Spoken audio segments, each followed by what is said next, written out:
कक्षा 12 के जो फर्स्ट चैप्टर है ठोस अवस्था, उसके चैप्टर के अंदर में जो ठोस की संरचना है उसको समझने के जो टर्म्स है उनको हम समझने की कोशिश करेंगे।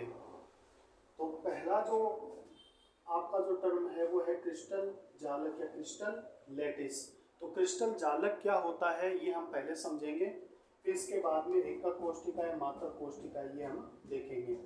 तो क्रिस्टल जालक वह त्रिविमी 3D का मतलब होता है एक्स एक्सिस, वाई एक्सिस और जेड एक्सिस के अलोंग त्रिविमी ज्यामितीय व्यवस्था है। एक 3D के अंदर में ज्यामितीय व्यवस्था है जिसमें पदार्थ के जो अवयवी कण है, अणु, परमाणु और आयन, वह एक नियमित और आवर्ती ढंग से व्यवस्थित होते हैं। तो ये एक 3D के अंदर में ज्यामितीय व्यवस्था है।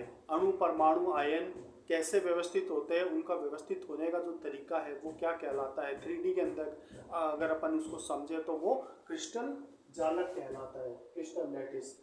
दूसरा जो टर्म आता है एकक कोष्ठिका या मात्रक कोष्ठिका, यूनिट सेल कहते हैं जिसे हम।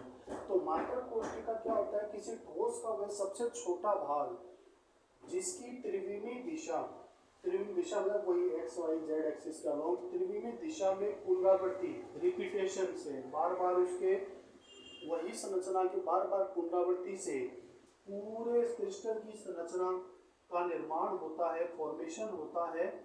वह सबसे छोटा भाग क्या कहलाता है, यूनिट सेल या मात्रक कोष्ठिका।